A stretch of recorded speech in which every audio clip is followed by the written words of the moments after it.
katoto, and welcome back to our YouTube channel. Si Parang Biko andito na sa sala. So nakatapos na siya ng sa may kwarto, no? Yan, sa may kwarto. Tapos natapos na rin itong sa may terrace, no? May konting siro nang naiwan doon kasi nga i-adjust natin yung natin, yung mga materials, no? So bakit nga ba si Parang Big kaya nagsusuliga po yan na kasi may project siyang gagawin, isang mansyon. Mansyon pre, worth 2 million budget. Bakit nga ba mga metal parlings lang yung gamit natin, mga katoto, instead of kahoy, no? Masyado nga kasi nga aanay dito sa ating lugar, mga katoto, kahit na anong apply natin ng mga gamot, thermite, mga ano na yan, wala, pinabali, wala. So ito mananawa ng matkat ang aanay dito. So ang isang purpose nito is anti-anay, anti-bukbok sa mga naninira ng mga kahoy, mga katoto. At the same time, mga light lang siya, walang masyadong bigat. So kung gusto mong makaakyat dito, need lang dagdagan yung mga support sa taas, no? So mamaya magkakabit si Parang Big ng support. So ang kinakabit muna ni Parang Big yung mga solers, ayan. So kasalukuyang naglalagay na nga si Parang Big ng mga parlings, no? And then tayo ng mga nakadestinate sa mga electrical nito. So bago isara yung kisame, mga katoto, make sure na naipasok na yung mga electrical. Naigayak na kasi mahirap yung akyat baba sa loob, madilim, mainit. So hanggat kinakabit yung kisame, kasanay yung mga electrical na. So itong unang set na ito, mga katoto, yung palang yung unang nakalatag pa lang siya, no? So after ma-finish yan, tsaka natin ilalagay yung mga design, no? Yung mga lalagyan ng code, tsaka yung mga design niya.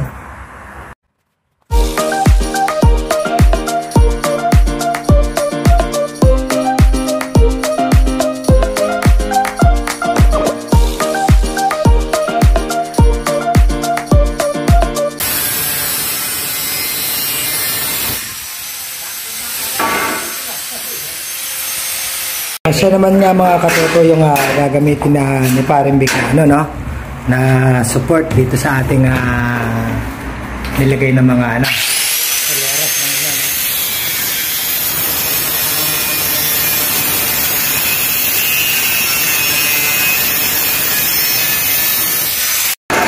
So itong mga square bar na to, circular na to, siya yung magdadala ng bigat ng kisame.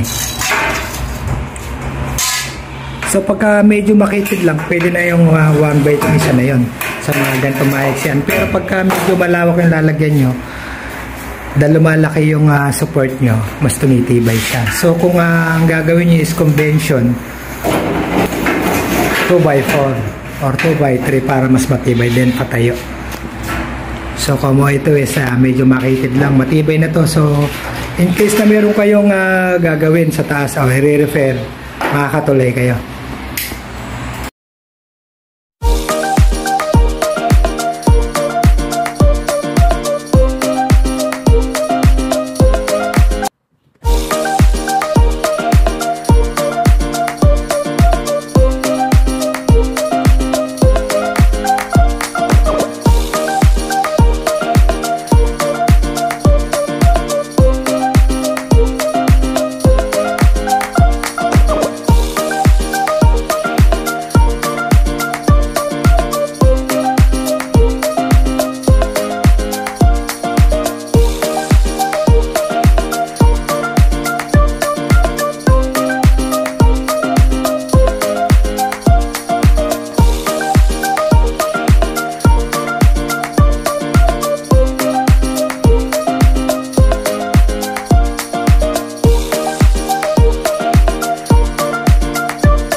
kung bakit merong letting dito ay yung no?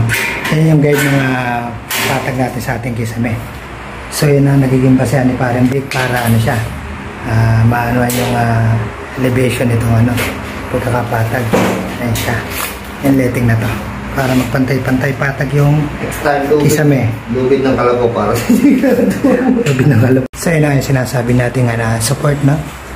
Yung mga nakapatayo na yan pupunta dyan sa ating lagyan natin 2x tubular, no? So yung bibit-bit dito sa ating farlings para maano yung bigat.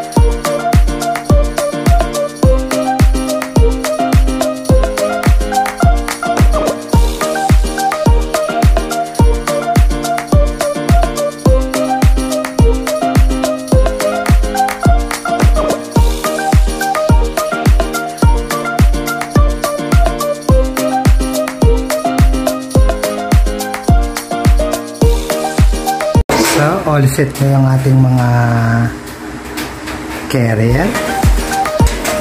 Last part na si Parang Vic. Last two. And then nakaset na rin yung ating mga electrical, no? So next step na natin dito is yung pagkakabit ng plywood. Presa yung kakabit yung plywood para di mahirap sa flooring. So naiset na nga ni Parang Vic yung no? Yung ating unang plywood. Ayan, tapos meron siyang dalawang helper. Para saan nga ba yung kaya na yan? Helper ni Parang Vic, no? Kasi nangangala yan mga katoto, no? Pag yung paghahawak niyan. So ayan, pwede mo siyang nakahang lang ng ganyan. Wala akong nakaribit dyan. Ayan. So pag nalagyan na ng ribit ni Parang Vic yan, pwede na yung tanggalin. Nakahang na siya. So si Parang Vic na din dito. Nakahasa niya kanyang bala.